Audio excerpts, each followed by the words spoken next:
이채병 사건하고 거의 유사하고 흡사하지만은 예. 이 사건은 더 이후에 벌어진 일이고요.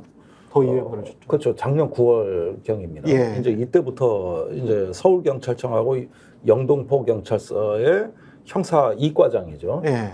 백경정이라고 되어 있습니다. 예. 이 정면 충돌이 시작된 날이에요. 정면 충돌이 시작되고 여기 보니까 형사 2과장이 참 대단하신 분 같아요. 오, 짱짱하시더만요. 예, 이거 정치로비 다 폭로하겠다는 입장이에요, 지금. 예. 용산이 개입돼 있다. 예. 이런 얘기까지 청문회 나와서 하고.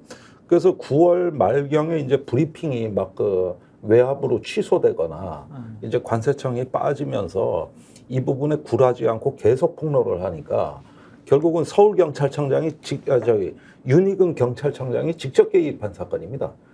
그래서 그 조병로 경무관을 중앙인사혁신처에 징계해라. 그러니까 징계를 청구한 거예요. 이거는 경찰에서 있을 수 없는 일이 벌어졌다 이거예요. 그래가지고 중앙인사혁신처로 가는데 여기서 불문이 나온 거거든요. 그러니까 구명 로비가 있다면 이때부터입니다.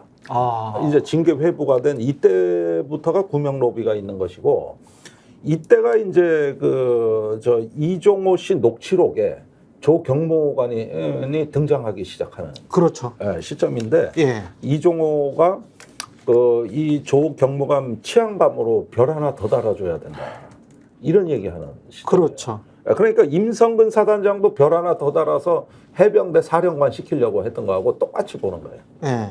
같은 취지입니다. 그랬는데 그 무렵에 이제 이게 지금 조병로 이야기가 나온 게 이 녹취록에는 언제였죠? 그게 아마 작년 9월. 8월에서 9월. 이 사건 예. 이 즈음이네. 그 즈음이죠.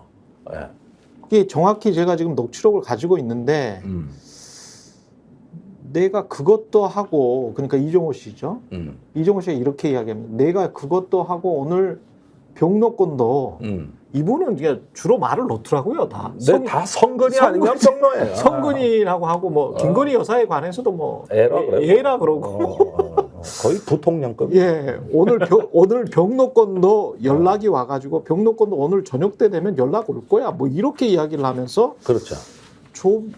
조병로 서울 치안감 별 2개 다는 거 아마 전화 오는데 별 2개 달아줄 것 같다. 이렇게 이 사건은 이렇게 이야기를 하고 있어요. 어제 청문회 증언까지 포함해서 예. 이 배경과 진행 상황을 예. 우리가 최상병 사건처럼 예. 더 팩트를 찾아봐야 될 필요성이 있는 게 그렇죠. 우리가 처음에 최상병 사건을 돌이켜 보시면은 처음에 이제 7월 31일에 주목을 했다가 계속 파보니까는 광란의 하루가 있었던 거잖아요. 8월 2일도 그 김종대 전 의원이 말씀하시는 광란의 하루가 있었던 거 아닙니까? 근데 그 비슷한 일들이 있었을 것 같다라는 느낌이 들어요. 이 사건도. 왜냐하면 어제 증언된 것들을 오늘 한국일보 기사를 통해서 보다 보니까 어제 증언 내용에 보면은 이런 내용이 나와요. 그러니까 이 백경정이 결국 브리핑을 하려다가 연기되는 과정이 있지 않았습니까? 우리 영상 준비됐는데 준비된 영상 보고 계속 좀 설명을 이어가시겠습니다. 예. 경찰서장께서 이 사건 용산에서 알고 있다. 심각하게 보고 있다. 브리핑 연기하십시오. 그래서 제가 다시 묻습니다. 소장님, 제 신뢰가 깨지는 일입니다. 안 됩니다. 했더니 소장님이 지시하는 겁니다. 이렇게 얘기합니다. 단순한 사실 확인이었고 당시 형사과장도 서울청과 협의를 완료했다. 세관 관련돼서 언급하지 않겠다. 다만 기자가 브리핑 과정에 물어보면 언급할 수밖에 없다라고 상세히 저한테 설명해 준 바가 있습니다. 그래서 그것을 저는 국감 대비 차원에서 요청한 인천공항 세관장에게 전달한 게 전부입니다. 제가 이와 관련돼서 다른 곳에 전화하거나 조치한 건 하나도 없습니다. 그러니까 조병로 경무관은 그런 이야기네. 국감 대비해서 세관 이야기가 언급이 안 됐으면 좋겠다. 관세청이 가능하면 그거는 그런 어떤 테크니컬한 기술적인 척탁이라기보다는 하여간 그런 기술적인 문제였을 뿐 그렇게만 이야기를 한 거고 나는 다른 곳으로부터는 청탁이나 뭐 이런 거를 받거나 뭐 로비를 하거나 이런 거는 없다. 용산과는 관련 없다. 이 이야기를 지금 하고 있는데 조병로는 관세청이 왜 언급되면 안 됩니까? 그 저 내용을 보면은 그렇지. 국정감사가 이틀 뒤에 있는데 야당 좋은 일 시켜줄 거 아니지 않느냐. 우린 다 윤석열 정권 아니냐. 뭐 이런 이유를 댔다는 거 아니에요? 그거를 문제. 그것도 문제 아니 공무원이 중립을 지켜야지. 저 사람은 행정고시 출신이잖아요. 그러니까 경찰이 그걸 왜 얘기합니까? 그 누군가로부터 정치권이나 권력의 핵심부가 가까운 사람으로부터 그런 내용을 듣지 않았다면 서울청 생활안전과장 하는 사람이 그 얘기를 이 일선에 있는 영등포서 형사과장한테 뭐하러 하겠습니까? 이런 의심이 첫 번째 드는데 어쨌든 그렇지. 광란의 하루든 광란의 이틀이든 광란의 사흘이든 뭔가 있었으리라는 생각이 드는 게 저 얘기를 조병로 씨가 혼자 하는 게 아니지 않습니까? 왜냐면은 이 조병로 씨가 등장하기 전에 이미 서울청이 압력을 행사하잖아요. 서울청 차원에서. 서울청에서 전화가 왔다는 거 아니에요. 이미 그 전에. 이 어제 증언한 것 중에 백경정이 서울청으로 불려갑니다. 지난해 10월 5일에. 네. 불려가서 김강호 당시 서울청장하고 형사과장이었던 비 총경하고 언론 브리핑 내용을 협의를 합니다. 협의를 해요. 네. 근데 그 자리에서 비 총경이 네. 백경정이 이렇게 얘기 자체를 이것 자체가 이례적이었다라고 얘기를 해요. 예, 서울청에 그렇죠. 불려가가지고 내가 브리핑하겠다는데 서울청에서 야 그 내용 협의되니까 와봐 해가지고 관계 이례적이었고 이례적이네. 아주 황당했다 이 얘기를 예. 하는데 이 자리에서 비총경이 뭐라고 그랬느냐? 예. 브리핑 하시는 거 좋아하세요? 이렇게 얘기했다. 너는 브리핑하는 걸 좋아하니? 이렇게 얘기를 했다. 뉘앙스는 너 너무 나대지 마라 뭐 이런 뉘앙스네. 근데 이 비총경이 이렇게 얘기를 해서 아주 황당했다 이렇게 얘기를 하고 있고 네. 그러면은 김광호 서울청장하고 비총경하고 압력을 행사한 거 아닙니까? 근데 그러네. 김광호 서울청장이 어떤 사람입니까? 다 아시겠지만 이 정권 초기부터 경찰청장감으로 이름이 오르내렸고 이 정권의 입맛에 맞춰가지고 장애인 단체가 시위를 하면 지구까지 쫓아간다고 한 사람 아니에요. 이 정권이 아주 아끼는 인물 아닙니까?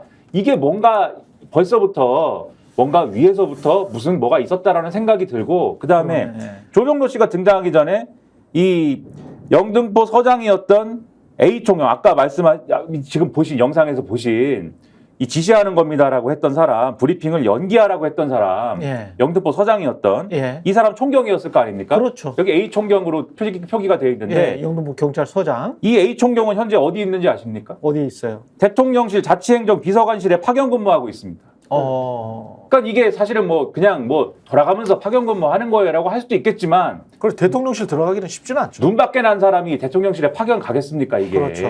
눈 안에 들어온 사람이 들어가. 그렇죠. 그러면 뭔가 이런 네. 관계들을 봤을 때 이게 조병로 씨가 혼자 조병로 저 경무관이 혼자 내가 이거는 관세청장하고 인연이 있으니까는 이거를 관세청장이 곤란할 수 있으니까 국정감사 때문에 한번 구해줘야 되겠다. 이렇게 해서 시작된 일이 아니라는 느낌이 굉장히 강하게 든다라는 거예요, 이거는. 그러네. 아니 저는 근데 또 마침 또 이종호가 또 병로 이야기를 해. 그러니까 나는 진짜 이 기사를 여러 차례 읽어보고 네. 계속 이해를 하려고 노력을 했는데 여기 오니까 이해되죠. 아니 그게 아니라 그러니까 이게 이해가 안 되는 게 아니라 네. 그러니까 사건을 이해를 했어요. 사건을 이해를 했어요. 그러니까 그거야. 네. 용산, 네가 왜 거기서 나와? 도대체 그게 이해가 안 되는 거야. 이게 왜 용산이 나오지? 그러니까. 그러니까. 이게 이해가 안 돼, 진짜로. 그러니까 지금 잘 우리 시청자분들이 아시겠지만 쉽게 얘기하면 경찰이 마약 수사하다가 말레이시아 조직원 잡았는데 관세청 직원이 그거 들여오는데 도움 줬다라는 거 아니야? 큰 뉴스지. 큰 뉴스예요. 그럼 엄청 큰 관세청 직원을 뉴스다. 때려 잡아야 되는 거 당연한 거 아니에요. 그래서 경찰도 야 잘했어 그랬는데 갑자기 외압이 나와. 그러니까 이 관세청 직원이 얘가 뭐라고? 아니 왜 용산이 나서서 관세청 직원을 도대체 옹호를 하냐고 도대체. 아니 그러니까 이게 그러니까 이제 외압의 주체가 설명이 안 되니까 찌라시가 도는 거예요. 찌라시는 안 보셨구나. 그래서 어떤 찌라시가 돌아 지금. 아니 그래? 예. 한번 못 봤어 내가. 설명이 안 되니까 찌라시까지 도는 거야. 아니 이 정권은 도대체 안 끼는 데가 없어 그러니까 내가 진짜 이해가 안 되는 거야 그러니까. 기자들이랄지 상식적인 사람들이 설명이 이게 마찬가지예요. 그러니까 이게 왜 개입할 이유가 전혀 없잖아. 그러니까 누가 지금 마약까지 밀매하나 이런 찌라시가 도는 거야. 이 거의 대한민국 정보사령부의 사령관 김종대 전 의원님이 알려주세요. 어떤 일이 있는 겁니까? 무슨 일이 있는 거야, 도대체? 국내교원 털려가지고 지금 저 해외에서 난리나 정보사 지금 대한민국 기무사령관 김종대 사령관님 알려주세요. 수미테리 사건이 터지더니 이제 정보사 사건이 터졌어요. 미치겠다. 지금 해외 지금 뭐 정보원 자체가 이제 다 거덜났습니다. 그러니까. 블랙 요원들이 다 들켜가지고 어떡하면 좋아, 이거. 다 끝났어요, 지금. 그렇겠어요. 근데 네. 자 일단 이거 한 가지를 보시죠. 로비로 추정되는 라인은 이렇습니다. 그 열린 멋쟁 해변 그 채팅방에 그 카톡방에 거기에 현직 경찰 한 명이 들어가 있어요. 그렇죠. 이 사람이 그 여기 저 조병로 아니 저기 그러니까 저 조병로 예, 조병로. 조병로를 오랫동안 모셨던 분이에요. 부속실장이에요. 맞아. 아, 지금 현재. 예, 계속 따라다니는 따라다니면서 부속실장. 그러니까 여기가 이종호한테 이 조병로 건을 상의했을 가능성이 높은 거예요. 아. 그러니까 이게 그 이종호가 처음부터 조병로를 알고 있었던 근거는 없습니다. 전혀 없는데 언제부터 알았는지보다도 일단은 메신저가 그 카톡방에 있었고 네. 그러다 보면은 구명 로비가 특히 필요한 시점은 중앙인사혁신처에 회부될 시점입니다. 그렇죠. 예, 여기서부터가 이제 구명 로비고 그 전의 의혹은 그러면 조병로는 왜 관세청을 구하기 위해서 로비를 했느냐? 이 정부의 시책이 마약과의 전쟁 아니요. 그러니까 이런 성과가 많이 나오면 좋은 거거든. 좋지. 근데 관세청 부분은 이게 빠져나갈 수가 없는 게 저기 말레이시아의 마약 조직이 몸에다 24kg의 필로폰을 두르고 입국을 한 거예요. 그 뻔히 들킬만 하게 들어왔네. 인천공항을 그냥 통과한 거예요. 예. 그냥. 예. 아니 그 세관이라는 게 이런 거 잡으라고 있는 건데. 말이 안 되네. 몸에 두고. 그런데 어떻게 된 거냐면은 이 마약 조직이 이제 마약을 유통시키는 단계에서 이미 국내에서 뿌려질 때 잡았는데 예. 어떻게 들어왔는가가 이제 수사 대상이 된 거예요. 그랬는데 그 관세청의 그 입국 심사하는 직원이 예. 그 저기 부분은 검색대를 통과하지 말고 절로 돌아서 들어오라 그랬다는 거 아니야. 와. 그래서 이게 빠져 들어올 수 있었던 거라고. 정상적 입국 절차라면 불가능하죠. 야, 이거는 그러면은 일단은 저 영등포의 이 백경정 저 형사 이과장 입장에서 생각해 봤을 때 예. 이거는 분명히 관세청의 협조자가 있는 거고 협조 방식이 매우 저기 지능적이란 말이에요. 그러네요. 그러니까 이거를 수사를 해야 된다. 그렇지. 그 순간부터 압력이 들어온 겁니다, 사실은. 그때부터. 예. 여기에 이제 조병로 경무관은 나중에 등장해가지고 예. 관세청을 언론 브리핑에서 빼라. 국정감사 때 문제가 된다. 그러는데 아니 대통령이 좋아할 일 아닌가? 마약 카르텔 그러니까. 거덜냈다 그러면 그러니까 왜 압력을 행사한 그러니까 거? 대통령이 두 명이라는 전제면은 왔다 갔다 할 수 있어요.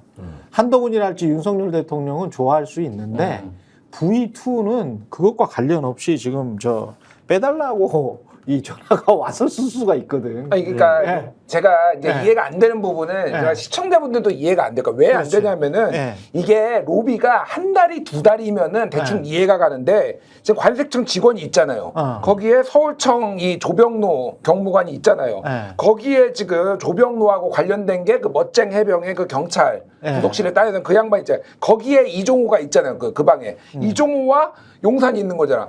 5단계야 이게. 아니 그러니까 이게 그러니까 만약에 관세청 직원이 직접 다이렉트로 용산을 했다든지 아니면은 직접 이종호랑 했다든지 이러면 모르겠는데 지금 단계로 보면은 4단계 아니면 5단계예요. 근데 이게 그렇지. 먹힌다고 이게? 근데 아니 나라가 이상한 거예요. 그러면 이종호는 먹히죠. 이종호는 패스트 트랙입니다. 아니 그러니까 제가 말하는 모든 거는 어떤 거, 네. 이종호가 이종호가 굳이 왜 이렇게 먼 단계 요 이 사람을 얘기를- 왜 하냐고 이거를. 여기까지 왜 얘기를- 깨야 할 이유가 뭐가 있냐. 그러니까. 그 얘기를 정리를 한번 해봐야 되는데 충분히 던질 수 있는 이거를 부분이- 이해를 하려면은 이 네. 사안을 이해를 하려면 뭐를 약간 시점 정리를 해야 되는데 지금 김종대 전 의원님하고 김준일 평론가님 말씀하신 거를 약간 정리를 해서 말씀드리면은 애초에 사건은 벌어진 것이고 관세청 직원이 사고를 친 것이고 그다음에 국정감사에서 이게 다뤄질 위기에 처했어요. 가장 곤란한 사람 누굽니까 그러면?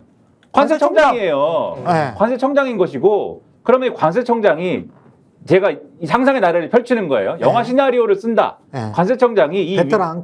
네, 이 위기에서 벗어나기 위해서는 당연히 이 사태에 대해 자제를 하고 이실직고하고 이러는 게 정공법이지만 이 나라가 이제 그런 나라가 아니라고 전제할 때는 이 사람이 누군가에게 로비를 했을 가능성이 있다. 이제 이런 걸 전제하고 갈 때 이 로비가 누군가에게 해서 로비가 먹혔다라고 하면은 그래야 이게 처음부터 설명이 됩니다. 그래서 영등포 경찰서가 브리핑을 하는 걸 우선 막는 단계가 먼저 있어야 돼요.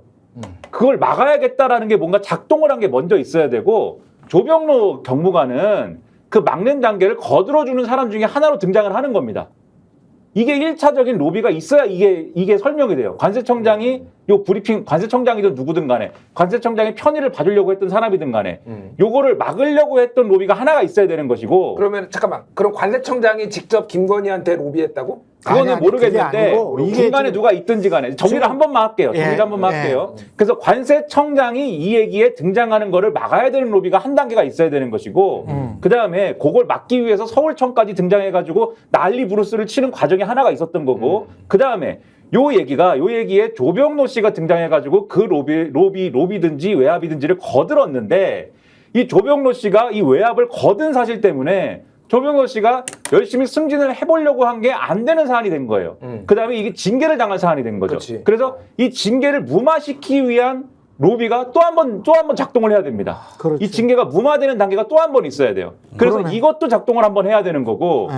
그 두 단계가 작동을 하면서 이 백경정이라는 사람은 두 번에 걸쳐서 사실은 피해를 당해야 이 스토리가 완성이 된다. 이렇게 봐야 되는 겁니다. 그러니까 이거는 나라가 아니야. 이게 다 사실이라면은 박종훈 대령하고 케이스가 이건 나라가 아니야. 예. 그렇죠. 뭐 임성근 구하기가 먼저, 그다음에 박정훈 제거가 그렇죠. 두 번째. 1막, 2막 뭐이 또 똑같아. 예, 지금 상황이. 그런데 예. 여기까지 움직이려면은 이건 서울청이나 저기 경찰청장 수준이 아니에요.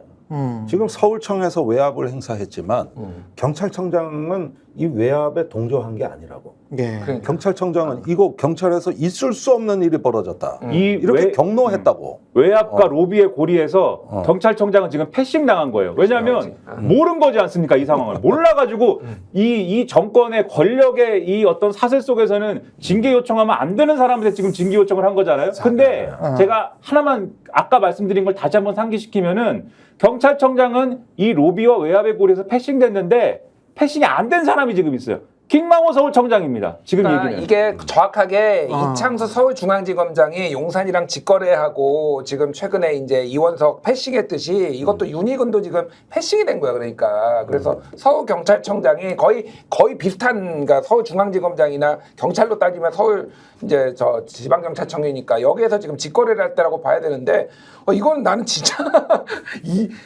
상상 초월이야. 그러니까 이거는 진짜. 앞부분은 그러니까 조병노와 이종호의 관계는 뭔지 모르겠습니다만은 이종호의 녹취록에 등장을 하는 거는 사실이잖아요. 병노라는 녹취록에 등장을 하고 그다음에 이제 제가 조병노 경무관의 그 양력이랑 이런 것들을 그 전에 이제 쭉 그 파악을 해놓은 걸로는 서울대 경제학과 출신이고 행정고시 패스를 했거든요.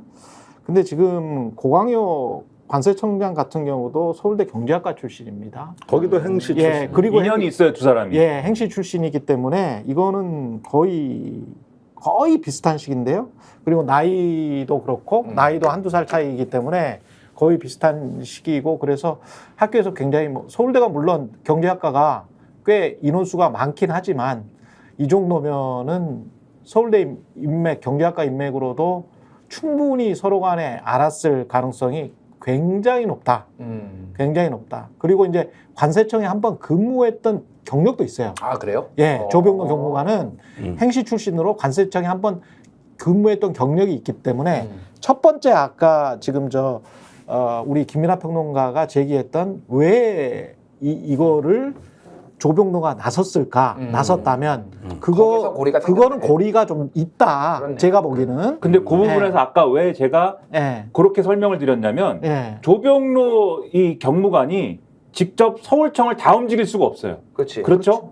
그래서 관세청장으로부터 시작된 어떤 로비가 1차 로비가 있는 거다라고 설명드린 얘기가 조병로 경무관이 예를 들어서 지금 말씀하신 대로 직연이나 과거의 학연 때문에 묶여있는 관계라면 조병로 경무관을 통해서 이종호 씨를 통해서 VIP를 통해서 서울청을 통해서 이렇게 들어간 외압이 하나가 있을 가능성이 있는 것이다. 맞아요. 그리고 요 외압이 들어갈 때 조병로 씨가 자기가 어쨌든 중간에서 요걸 메이드를 한 거니까 옆에서 또 백경정한테 전화해서 거둔 거지 이거를. 요렇게 진행이 되고 그다음에 요 외압을 행사한 것 때문에 자기가 징계받는 과정에 또 한 번 요게 돌았을 가능성이 있다. 요런 말씀을 뇌피셜로 혹시 이걸 보시면 그러니까 이게 경찰 관계자분들 뇌피셜로 드린 것이다. 아니 이거는 거의 정확하다고 보는데, 그러니까 이렇게 설명을 해도 이게 4단계예요. 그러니까 그렇지. 이게 도는 게, 그러니까 그렇지. 나는 이거 미친 것 같아. 농담이 아니라. 근데 임성근 이게 임성근 여기- 사단장도 사실은 본인도 본인의 로비가 왜 어떻게 성공했는지 정확히 모르고 그럴 수도 있었을 있어요. 가능성이 굉장히 높습니다. 지금은 어렴풋하게 짐작은 하겠지만 본인의 로비가 있었다면 로비가 어떻게 성공했는지가 어느 누구에 의해서 누구 손에 의해서 누구한테 올라가 가지고 누가 뭘 작동시켜줬는지를 몰랐을 가능성이 높거든. 맞아요. 근데 그거를 김종대 의원님이 설명을 해주신 것 같아. 설명을 해주신 거 그때야 아 그렇게 일이 풀린 건가라고 됐을 것 같거든요. 근데 아까 조병노와 지금 고강현은 우리가 상식적으로 생각하는 그런 행시와 서울대 경제학과 그 라인, 그다음에 관세청에서 근무를 했었다라는 그런 어떤 인연들, 그런 거 가지고 세관 직원은 좀 그 브리핑에서 뺐으면 좋겠다는 그런 말이 있네. 뭐 이런 정도로 만약에 전달을 했다면 그 이후에 사람들 날려버리고 뭐 이런 것들 있지 않습니까? 네. 이런 것들은 이 사람들도 모르는 어떤 힘이 그러니까, 작용했을 맞아요. 가능성이 있다는 그러니까 거예요. 왜냐하면은 이거 하는 말씀드리면 이 조병노가 지금 직책이 서울경찰청 생활안전부장이에요. 네. 마약 담당이 아니에요. 그거 아니야. 마약 담당이 여기 형사부장이 해야 되는 거예요. 네. 형사부장이 마약 담당이기 때문에 사실은 본인이 직접적으로 외압을 행사할 수 있는 자리가 아닌 거야. 그러니까 사실 네. 이거는 위에서 만약에 이거 누구였지? 백경정이 만약에 이 사람한테 전화 받았으면은 아니 당신 소관도 아닌데 왜 전화를 하시지? 약간 이렇게 생각을 했을 거라고 분명히. 그러니까 말씀하신 대로 이거는 김광호까지 엮어 들어가야지만 서울경찰청장이 이 밑에서 이제 할 수가 있는 상황이니까 그렇지. 여러 차례 로비가 갈 수밖에 없는. 그러니까 이게 너무 이상한 나라예요. 제가 보기엔 진짜로 계속 이해가 안 되는 게 왜 이런 식으로 나라가 운영되고 지금 내가 너무 순진한 거야? 아니 근데 한 방에 뭔가가 싹 정리가 8월 2일 날에도 그렇게 되잖아요. 몇 번 정리를 하고 난 다음에 한 방에 싹 정리가 되고 갑자기 수사단장이 압수수색 당하고 기소가 돼 버리지 않습니까? 아니 그러니까 용산이 개입하면서 일이 커진 거예요. 그러니까. 야, 이게 군 내에서 찌그락찌그락 했으면은 그치. 나중에 용산은 이거를 이제 정리하는 단계에 개입하면 되는데 그렇죠. 아니면 경북경찰청 단계나 네. 그런데 모든 단계의 개입을 용산이 하면서 이 사건이 커진 거거든요. 맞아요. 근데 이 사건의 경우에는 중앙인사혁신처 단계가 용산이 개입하는 단계로 보입니다. 지금 그걸 빼고는 전부 경찰 내에서 일이에요. 그렇지. 경찰 내에서 또는 관세청하고 일이라고. 그러네. 그런데 이제 저 관세청 같은 경우는 경찰 라인에다가 로비를 하다 안 되니까 구명운동을 이제 용산으로 했을 가능성이 높고 그 과정에서 저기 브리핑에서 관세청 부분을 빼라는 지시가 내려옵니다. 그때 용산이 심각하게 보고 있다는 말이 처음 나온 거예요. 그게 영등포 경찰서장이라고. 그렇죠. 그러니까 이때가 1차적으로 경찰에서 이게 경계선을 넘어갈 때 이때 용산이 개입하고 두 번째가 중앙인사혁신처란 말이에요. 그러네요. 여기가 용산이 개입한 두 번째라고 보는 것이죠. 그러니까 이 사건은 일단 박정원 대령처럼 외부에 브리핑하는 단계부터 탈이 난 거예요.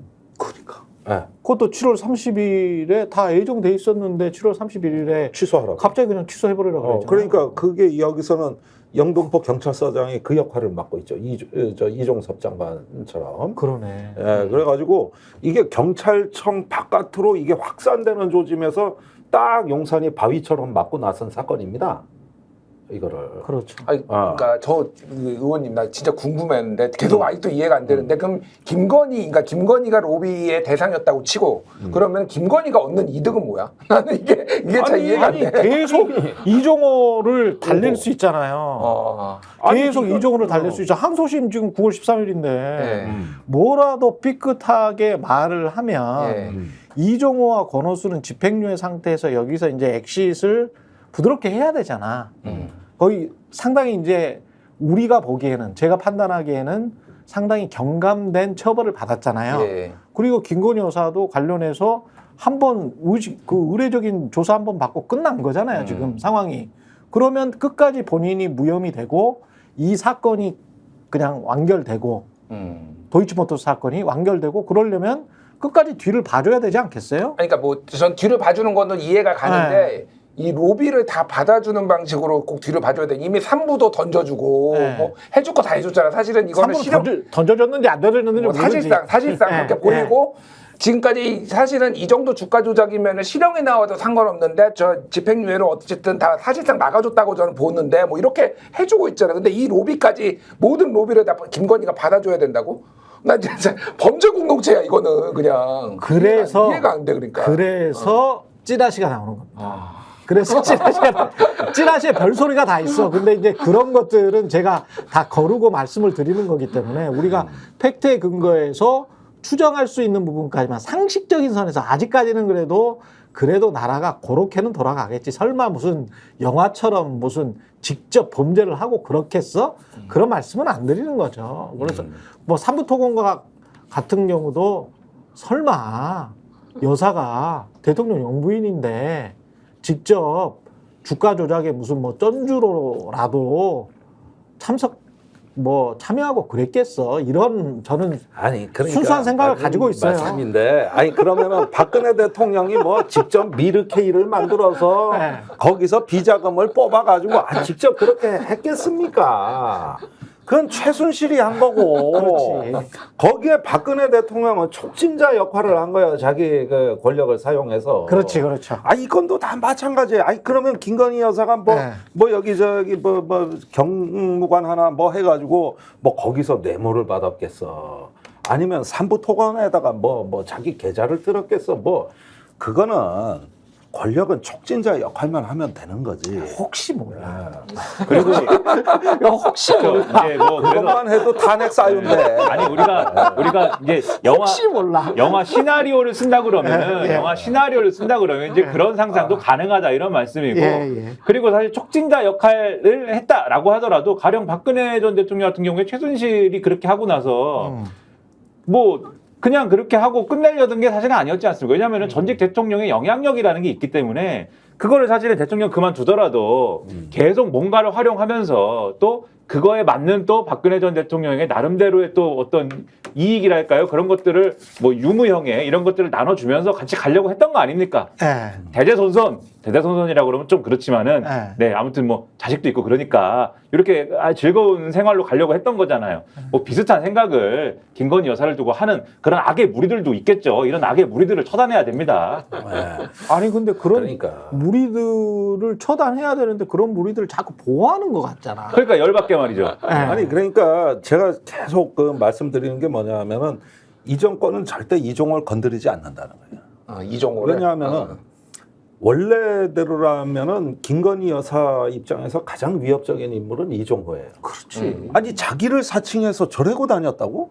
뭐 군 경찰 뭐에다가 뭐 삼부토건? 이거 김건희 여사 입장에선 시한폭탄입니다. 그렇죠. 그 굉장히 위험 인물이에요. 그러면은 거기에다 어떤 이종호에 대한 제재를 가하거나 고발을 하거나 뭐 이런 식으로 해가지고 이거 분리 작업이 들어가야 되는데 절대 그걸 못 합니다. 할 수가 없어요.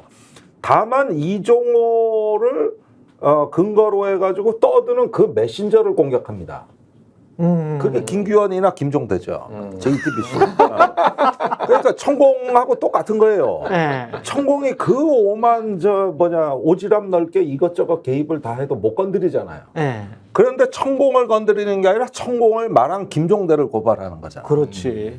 그렇지. 그러니까 이 법칙은 항상 불변이라는 거예요. 이 권력 주변에서 일정 정도 한 번 누린 기득권은 이게 청산이 어렵고, 그 다음에 이 권력의 탄생에도 기여했고, 그렇죠.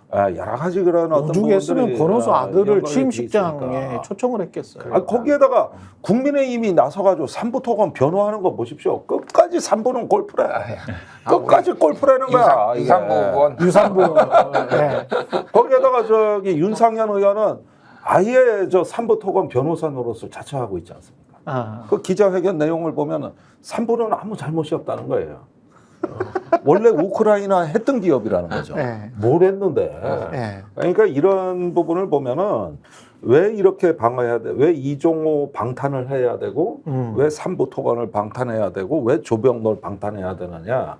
다 여사보호 프로그램입니다, 이게. 여사보 프로그램이다. 예, 그 예. 프로그램의 일환인 거죠. 운명 공동체이자 범죄 공동체네. 예.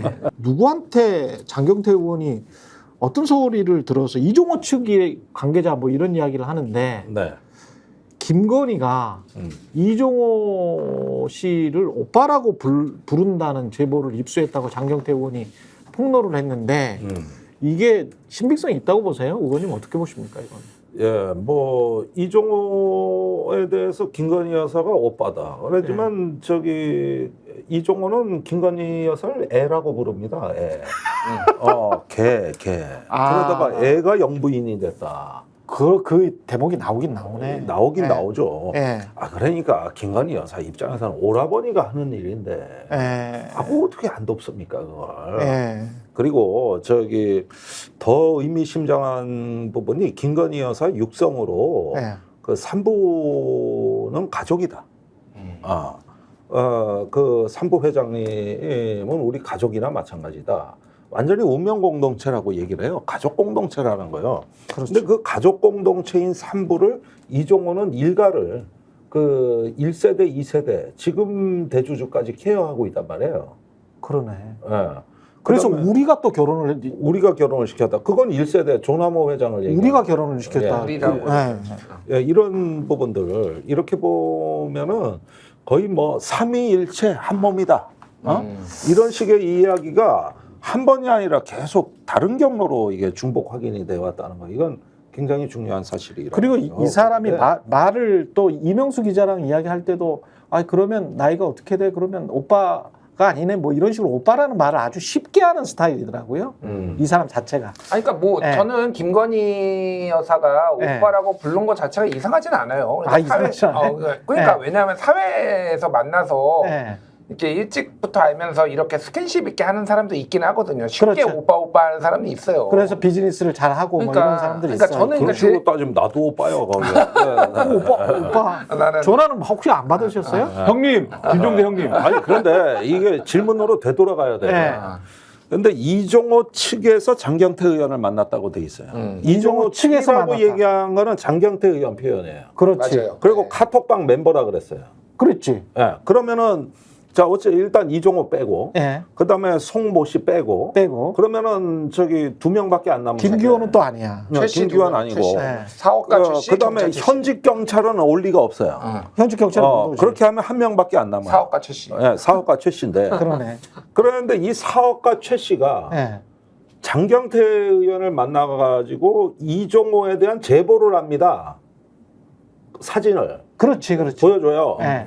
그리고 파일로 넘겨줘요. 거기에 저기 해병 1사단의 김계환 사령관, 송호중 씨, 예. 이종호 씨 네. 이렇게 찍은 사진을 제보했다고. 그랬죠. 그래가지고 이종호한테 매우 불리한 제보를 한 거예요. 그러니까 겉보기에는. 겉보기에는. 그러니까 거기에다가 한 가지 더 중요한 제보는 뭐냐면은 작년에 임성근이 이종호를 만났다는 제보예요. 이게 작년 말이라 그랬다. 그랬죠. 그러면은 여태까지 모른다고 했던 그게 전부 뒤집히는 거거든요. 그렇죠. 그러면 법사위원 입장에서는 이걸 그냥 넘어갈 리가 없어요. 그래가지고 사진을 갖고 청문회장에서 띄워놓고 임성근을 추궁한 겁니다. 그랬죠. 사진이 있는데도 몰라요. 뭐 1사단에서 찍은 건데 몰라. 이런 식으로 이제 몰아붙인 거예요. 자, 여기까지는 그럭저럭 난 이해가 가. 최 씨 입장에서는 지가 뭐 아는 정보를 했을 수도 있겠다. 네. 그런데 이 최 씨가 또 권성동 의원을 또 접촉한 거예요. 자, 이중 첩자인가? 그러니까 이게 뭐냐면은 그 김규현 변호사가 최 씨한테 전화한 일이 있어. 미안하다고. 이게 고문이 아니게 카톡방이 보도가 돼서 했는데 내 의도는 아니었는데 그렇죠. 일이 이렇게 커져서 당신은 아무 상관도 없는 사람인데 본의 아니게 이렇게 드러나게 돼서 내가 몹시 미안하다. 요 녹취한 파일 최모 씨가 그게 그대로 권성동 의원한테 가. 그러면 여기서 이해가 안 가는 대목은 이거예요. 불과 며칠 사이에 야당에 붙었다가 여당에 붙었다가. 그런데 이 결과물은 뭐냐? 장경태 의원하고 권성동 의원이 서로 그냥 음모 의 주범이라고 둘이 싸움을 붙이는데 성공한 거야. 그러면 이 얘기에 성공한 이거를 거라고. 그쪽 결로 이렇게 이끄는 걸로 결국 간 거네요. 그렇죠. 그래서 여야 간에 이 건으로 전혀 상반된 제보를 두 군데 여야에 하는데 이게 다 동일 인물이란 말이야. 동일 인물이 여야를 다 제보를 해가지고 이걸 갖다 쌈을 붙여. 그런데 빠진 게 뭐냐? 이 사람이 제보한 내용 중에서 제보한 내용이 그렇게 사실은 지금 놓고 보면 그렇게 중요하지 않거든요. 근데 빠진 거는 삼부토건이야. 그렇죠. 그러니까 여기서 빠진 이제 내용은 지금 삼부토건이야. 진짜 예. 목적이 드러나는 건데 예. 이 원래 최 씨의 의도를 봐야 됩니다. 뭐 임성근, 박정원, 아니 그거는 뭐 얼마든지 나와도 뭐 우리가 뭐 심지어 감옥에 가더라도 상관없는 일이에요. 그러나 진짜 보호해야 되는 건 삼부입니다. 이 최모 씨가 여야를 찾아가기 전에 두 사람을 더 찾아왔는데 박정훈 대령과 박정훈 대령의 그 해군 사관 동기 회장이에요. 근데 여기에 찾아온 목적이 삼부는 골프라는 얘기를 하러 찾아온 거라고. 그렇지. 그리고 국회 가서도 그 얘기를 한 거예요. 삼부는 골프다. 이 얘기 하러 간 거예요. 근데 누가 물어보지도 않았는데 찾아다니면서 그 얘기를 한다는 거예요. 그러니까 이 여야 간에 자기를 신뢰하도록 이런 녹취 파일하고 사진을 제공한 건 신뢰감을 얻기 위해서였고 그 신뢰감을 획득해서 여야를 싸움 붙여놓은 다음에 3부는 빼라고 이제 주문을 하는 거죠. 그렇죠. 예. 예. 3부는 골프다. 이 얘기를 하고 싶은 거예요. 그래서 그러니까 여기 그 카톡방의 그 진정한 본질이 해병대냐 3부냐 이게 궁금한 겁니다. 왜 3부를 그토록 차단하냐 이거예요. 그리고 왜 윤상현 의원이 갑자기 나서서 3부는 뭐 주가 조작한 적 없다. 원래 우크라이나 그 사업 하던 데다. 근데 내용을 보니까 허접해. 세미나 한번 참석했다는 거예요. 이게 무슨 사업이냐고. 그렇죠. 공시에도 없고. 그런 게 있다면은 뭐 사업 부서가 있고. 그렇죠. 해외 지사가 있고. 한 명이라도 그다음에 파견하고. 공시가 있고 이래야 되는데 없어요. 없습니다. 그리고 근거로 된 게 세미나예요. 그러면 이거는 근거가 안 되는데도 왜 윤상현 의원이 갑자기 3부를 디펜스하고 나섰을까? 그다음에 유상범 의원은 골프가 3부라고 개망신을 당하면서 그 발언을 했을까? 이게 다 어떻게 보면은 설계자의 의도 아닙니까? 설계자의 의도. 이게 다 설계자의 의도잖아, 설계자의. 근데 그 설계자의 의도가 단지 이종호라는 도이치모터스 주가 조작 2차 세력의 공범 그 사람의 의도인지 아니면 혹시 김건희 여사도 관련이 있는지 또는 그 의도 속에 한 묶음인지 뭐 이런 것들이 조금 의심이 될 수밖에 없어요. 의심이 될 수밖에 없고 도이치모터스 때문에. 네, 맞아요. 그러니까 결국은 네. 이종호 씨의 이제 실체라는 것이 그러니까 우리가 도이치모터스 주가 조작과 김건희 여사와 관련해서 이해가 안 되는 게 그거잖아요. 본인이 가지고 있는 돈의 한 절반 이상 현금을 그러니까 주장에 따르면은 이종호나 뭐 이런 모르는 사람한테 맡겨서 알아서 거래를 하게 몇 년간 하게. 그래서 결과를 보니까 통장에 23억 원이 들어와 있어. 세상에 이제 이런 거래가 어디 있냐고요. 그러니까 제가 말하는 거는 이종호라는 사람을 뭐 오빠라고 부르든 뭐라고 부르든 굉장히 신뢰했거나 같이 모의를 했거나 뭐 이렇게 볼 수밖에 없는 거죠. 그러니까 이 사람이 선수라는 거를 익히 알고 있는 거고 결국은 이 사람이 더 고급 정보에 다가갈 수 있는 상황이었다라고 한다면 이종호가 뭐를 할 수 있겠어. 그러니까 이거는 결국은 정보를 빼내가지고 이렇게 3부가 됐든 뭐가 됐든 이런 거를 지금 주가 조작이나 뭐 주가 조작이든 아니면은 주가에 이제 미리 이제 주식이 띄울 거를 알고 미리 들어가서 사는 거 뭐 이런 걸 할 수밖에 없는 거로 지금 추정이 되는 거잖아요. 그렇죠. 그러니까 결국은 여기에는 김건희 여사가 이 사람을 관리하기 위해서 정보를 줬거나 아니면은 같이 했거나 뭐 이렇게 이제 볼 수밖에 없는 거죠. 그러니까 지금. 저희가 얘기할 때 오셔가지고 라이브로 관전하시기 바랍니다. 반드시 주변 사람들 데리고 오시기 바랍니다. 구독, 좋아요, 알림 설정 해주시기 바랍니다. 좀 살려주십시오, 저 좀.